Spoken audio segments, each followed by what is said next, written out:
Finally, there evolved a species known as man, and there appeared the first faint glimmers of intelligence, fire, tools and weapons, the hunt, farming and the sharing of food, the family, the village and the tribe. Now it required but one more ingredient, a great leader to unite the quarreling tribes, to harness the power of the land, to build a legacy that would stand the test of time. The civilization.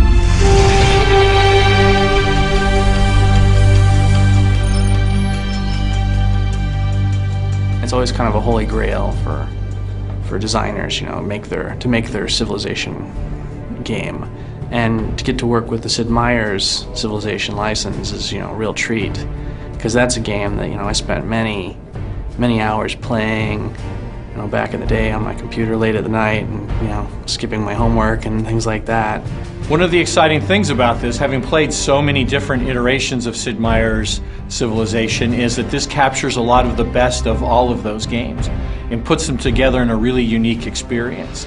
It is Civilization, but it's not the computer game. It's a unique experience that you have on the tabletop that gives you the experience of building your empire, your civilization, seeing if you can build the civilization that stands the test of time. One of the more appealing aspects of the game was, even though it's this huge overarching empire building game and you're spanning time, it seemed like it played very quickly. It's kind of scaled down to an evening experience. You can have that full civilization experience that might take days or weeks on the computer, especially if you're playing multiplayer, and you can have that in one evening with your friends, and you can see the look of agony on their face as you march to glory.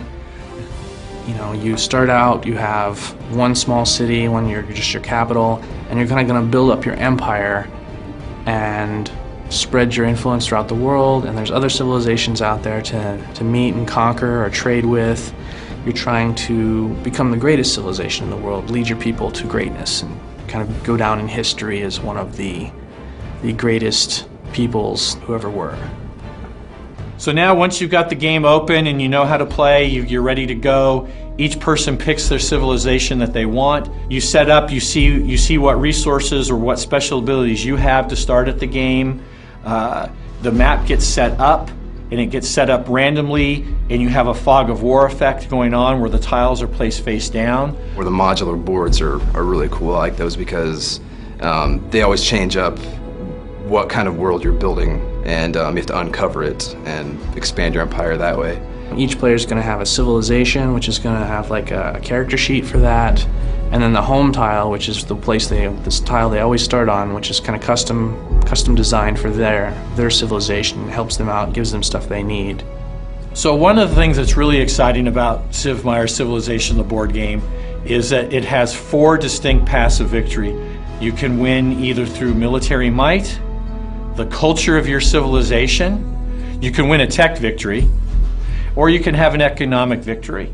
So there's 4 different ways to win the game. They're all very different, very distinct, and very interesting to explore.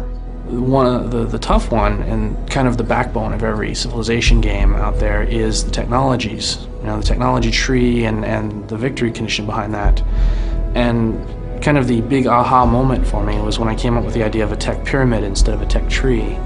To grow and build other levels of technology, you have to build a base. So you have to have 2 level 1 technologies to build a level 2 technology. And then you have to have 2 level 2 technologies to build a level 3. So you constantly have to build lower technologies to upgrade to higher technology, and that's a really cool aspect. So one of the exciting milestones of the game was to fly out and visit the folks at Firaxis.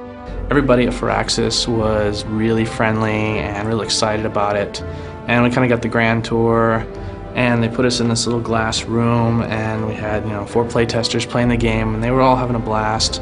And then every so often some of the other employees would come up and kind of press their face up against the glass and check out what we were doing. And they showed us an early look at Civilization 5, which was very cool. And it was a great trip. So we're known for doing extensive play testing on all of our games. It's a point of pride for us.